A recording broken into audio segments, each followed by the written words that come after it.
Thank you, Jaylen. Questions for Jaylen Brown?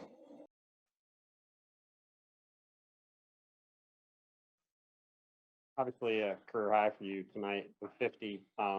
What was kind of going through your head though when you guys called the timeout down, I think 14 with 4:20 to go? Uh, what was going through my head? We needed to win. No way we could have lost this game. It wouldn't have been good. Media wouldn't have been good. So I wanted to get a win for everybody. What obviously you, I think, had 12 of the 18 points in that run to tie the game in regulation. Kind of what was your approach there down the stretch and, kind of pulling the guys back into the game? Just being aggressive. Like I said, we needed to win. And we ramped up the pressure in the fourth quarter and we made something happen. But you can't expect to get that lucky every time, man. We got to execute and be better. But it feels good to come out with a W. And just for you personally, becoming the seventh guy in franchise history to score 50, I know it's better to win, but what does it mean to have that kind of performance in a game like that? All praise to the Most High, for sure. Faith, consistency, hard work pays off. My teammates found me tonight, and I knocked some shots down.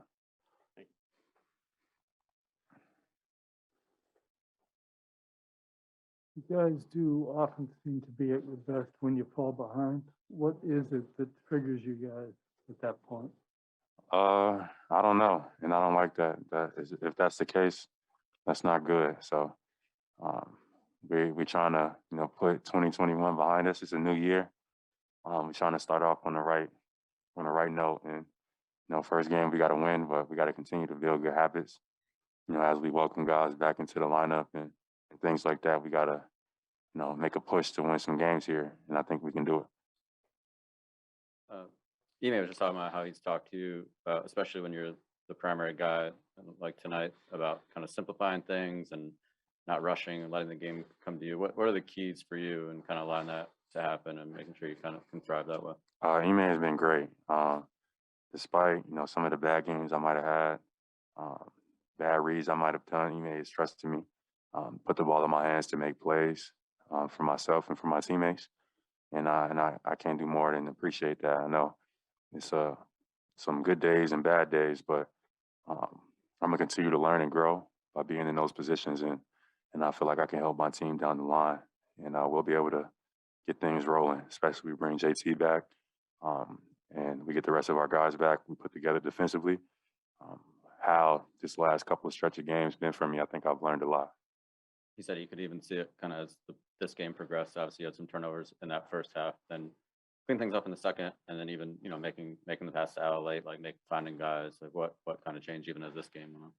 Yeah, just trying to figure it out, learning and growing with every opportunity. That's what life is about beyond basketball. So, like my teammates made it easy for me tonight, and I tried to make some reads, make it easy for them, and we came out and we got the win. So that's the most important thing. We wanted to leave tonight with a win. Jaylen, when you're having a career night like that, is there a certain point where you kind of realize you're on and it might be a special night? To be honest, I didn't even realize until the last shot, like when I had 47. Other than that, I was like just being aggressive as I can be, getting to the basket. I didn't feel like those guys could stay in front of me. So I was just going to keep getting to the basket, keep, blowing by them off the first step. And I looked up and I had 47. And I was like, damn. And then I hit the three that off the smart pass that made it 50.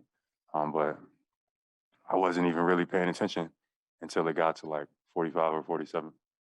And you guys went on an 18-4 run to close regulation. You had, I think, 14 points. What did you kind of see out there down the stretch that made it so successful? Down the stretch, we ramped up the pressure, got some stops. We made Orlando, bring the ball up the floor with pressure, which made him a little bit uncomfortable. He was able to get some stops and then run. A lot of those points came in transition from passes from Dennis, who played great, from Smart, who made some great passes.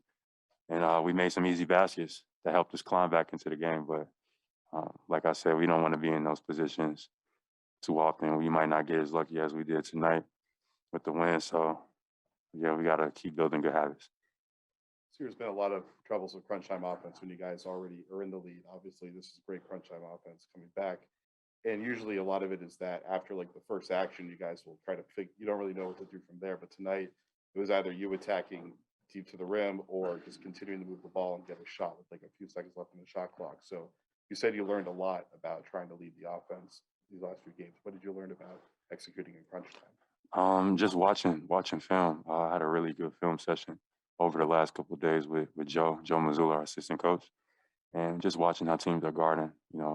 Watching where the help is coming from and what I need to be looking at. As I continue to move forward, I got a lot more to learn, but I definitely felt better going into this game, and just kind of continue to build off of that, making the right plays, keeping it simple, like you said.